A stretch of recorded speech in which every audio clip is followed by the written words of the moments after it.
more folks who are registered, and we need more people showing up to the polls. But what's interesting is in the latter part of Willie's life, there was a huge shift where he felt, this is working. We're getting more folks to the polls. We're getting more people elected to office. You know what? We've got to shift.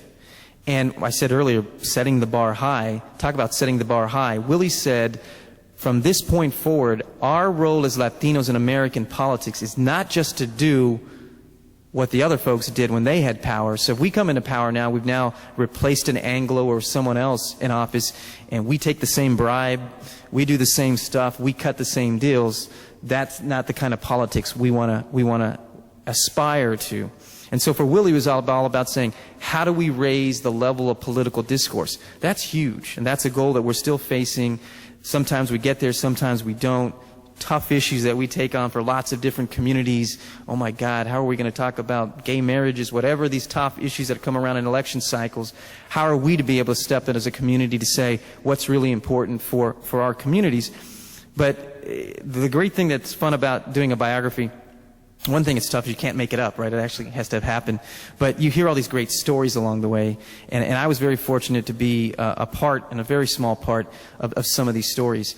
And so Willie used to start to give this speech. And some of you who knew him probably heard some of this speech. But toward the latter part of his life, he used to give a speech where he said, I don't care whether the person is black, brown, yellow, purple, whatever color. It's about being responsible to the community. And so he used to go out there and say, we need to hold our elected officials accountable. Now, a lot of Latino elected officials heard that and said, that's great, Willie, we're with you. You helped me get elected, but you really don't mean that. And Willie said, no, I do. And there was a great story where a local city council person in San Antonio, who had come out of the working class side of town, the Mexican-American side of town, Willie helped him get elected, and he was so proud of this city council person. But this city council person had reached a point where he kind of liked this power thing, and kind of liked the way people were now coming to him and having to get things done. And said, you know what, you need to come to me to get things done. And it was interesting, he actually was smart enough to take on the arts budget in San Antonio. The arts budget, isn't that like all those symphonies and operas and ballets and stuff? And took it over and got some power. And so if you needed any arts money, you had to come to this particular city council person. Oh, and by the way, if you really wanted some money, you need to come bring that mariachi band to play at his political fundraiser and to kind of take care of him. So there was a lot of quid pro quo stuff going on. Willie stepped in to say, that's not right. That's not why we got you elected, and this is not about you. And this was someone who was a close friend. And what was crazy about this was it got to the point where, this is really bad, but kind of like battle time, right? This is Texas, right? San Antonio, right? You know, dead or alive, President Bush. So there's that kind of environment. And so the city councilman and some of his aides, call Willie up at the house and say, Willie, we hear you're going to write a letter to the editor coming after the city councilman. We just don't think that's a good idea. Well, I've been thinking about it. I'm not really sure. I haven't decided yet what I'm going to do. Well, okay. Well, we don't think it's a good idea. Click. Phone call, couple seconds later, same folks. You know, Willie, we really think you should be thinking about your health. That probably wasn't a good thing for your health if you actually kind of wrote this letter. That probably, some things could happen to you. And so Willie kind of like, all right, no, I understand, and we could take this, right? Phone clicks again. Phone rings one more time. Willie picks it up. Listen, goddammit, stop calling me at home. Leave me alone. It's so late. Willie, if we were you better look out for your family. Okay, cross the line. This is over. And I'm there. I'm staying there. I'm a college kid living in the back of in a garage apartment and learning politics. And so these guys come to Willie's house and decide they want to talk to him that night. And it was one of these crazy things where I'm getting back and I get to the house and we're sitting there, and I thought, this is interesting.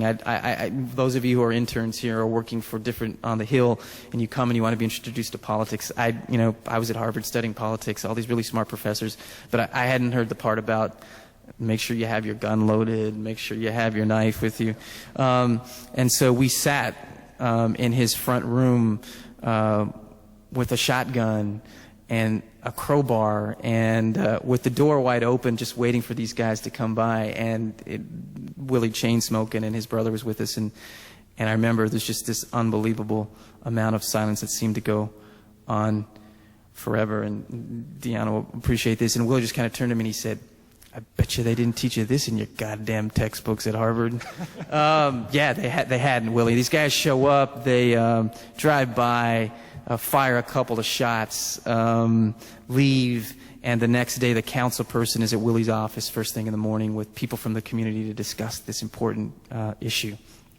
Willie wrote the letter to the editor that was published publicly to talk about how disappointed he was and how we as a people needed to hold our Latino elected officials even more accountable. Shortly thereafter, I forgot to tell you this part, but it's a great part of the story.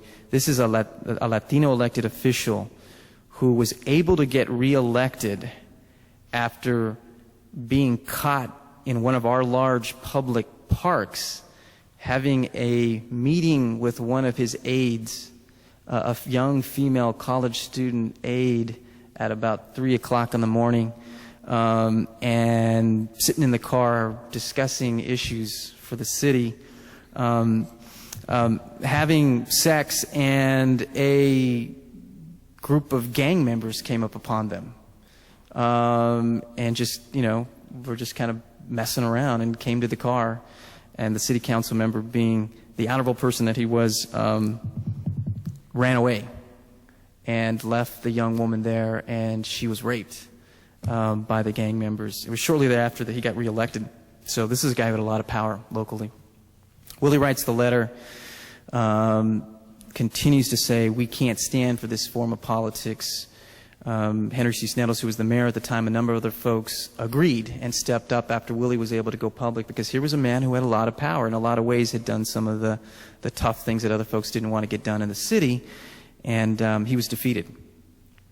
But that was a tough thing to have happen.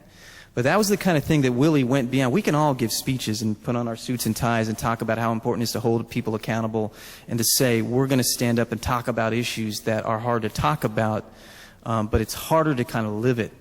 And that's just one short story of what I think I got a chance, I was very privileged to see, that Willie kind of put it into action, and I think put it to us to say that's the kind of politics we need. Very good. I've got a couple more questions I want to ask one, but I want to encourage people who have their own thoughts, comments, or questions to feel free to come to the microphone and share your thoughts with us. Let me ask, if I can, one about the whole area of coalition building and interracial, intergroup partnership. It seems to me that way back when, in the 70s and the 80s, although it's very clear that America was even then a very multicultural society, it wasn't quite as obvious. But as I recount from your book, Willie was an early pioneer in the whole area of reaching out constructively to other groups, particularly other groups of color, African Americans in the Deep South, Native Americans in the West, and other groups. Can you talk a little bit about the significance of that inclination on his part way back when? Yeah, no, the coalition piece is really important, and Willie, who you can see the story, right? This is a really strong guy. I mean, there's no doubt that he was going to be tough about what Southwest Voter was doing and the role that they were going to play. But when I think back to those times, Willie was one of the few Latino leaders that I saw who were really kind of reaching out to different groups in a way that could potentially hurt his funding. Oh, if I go raise money for them, are they going to give me as much? It's going to be less. But he didn't care, because he just thought, we need these folks as partners and we need to kind of do things. The other thing is that I think is an important piece of the story for Southwest Voter is the incredible links to the African American community in terms of how this even got started.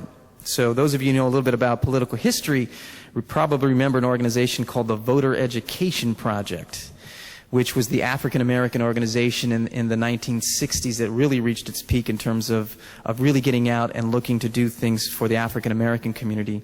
A couple of people you probably have never heard of, Congressman John Lewis of Atlanta, another guy named Verdon Jordan, who were kind of two of the key leaders.